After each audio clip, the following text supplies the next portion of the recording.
What's the arc of the training story in the German army? Well, the simple answer is we don't know. Basically, I think Wettstein in HP thesis on urban combat, I think, referred to Gran van Kreveld's Fighting Power book, where he wrote, we don't know much about training and there need more research for the Wehrmacht. And Wettstein did his PhD, I think, in 2013 or 15 or something. And he, I think, made a footnote on that and said, yeah, not much change in that regard. I mean, this is the thing. When I started my channel in 2016, I was like, okay, the Wehrmacht is mainly everything is researched in something else. And then we find out, well, there's not much. I mean, there's one interview I did at the Military History Museum in Dresden with Jens Wehner, where we talk about Beutewaffen, and we're standing in front of some French adapted vehicles where the Germans put their rockets on. And we started the video with a question, and then he concluded, now we have more questions than we had at the beginning of the video. Because we don't have a proper PhD thesis or any hard study on logistics, which is very in-depth for the Wehrmacht. We don't have much on the training. On the Beutewaffen, there's some stuff done, but it's not really that extensive. So in many ways, there was never done a tactical operational history of the Wehrmacht and everything else. And this is the huge paradox.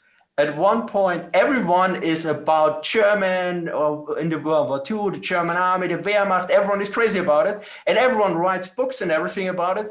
And then you look and, we haven't done, there's nothing on the regulations, like there's nobody that looked at the whole regulations, were they followed, were they not followed, how does this go down and everything else. Like I looked at the different regulations and I noticed, okay, there seems to be, why is this regulation called this way? And then they renamed it. Like you have the Heeresdruckvorschrift, which is basically army print regulation. And then you have the regular Dienstvorschriften.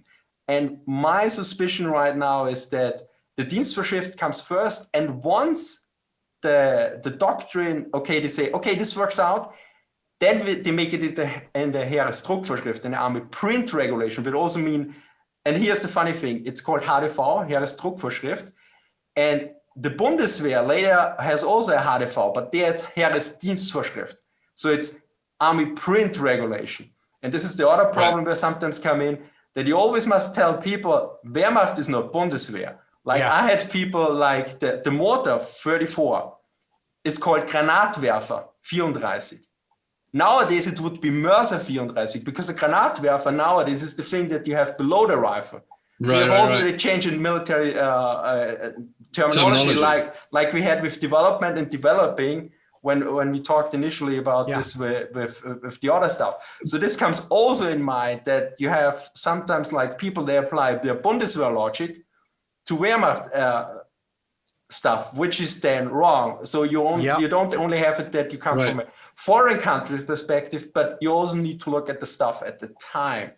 So with the training, but Bernhard, I mean, you know, I've interviewed a number of German veterans over the years, and whenever I've interviewed them, I've always asked them about their training, and it is really, really interesting and completely predictable that those who are training at the beginning of the war have a hell of a lot more training than those at the end of the war. Yeah, and I do remember talking to a guy who was in the 3rd Fallschirmjäger division, and I've mentioned him on the pod before, Al.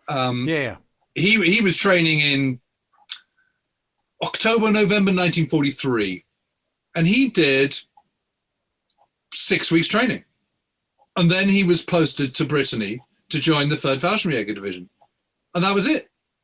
That was it. I mean, he did nothing else. I mean, he did no all arms training. And I said, so what did you do once you got to Britain? He said, I said, you must have carried on training. And he said, well, yeah, we did. And I said, well, what were you doing? And he said, well, we were digging stuff. We were doing en route marches. We were laying mines, that kind of stuff.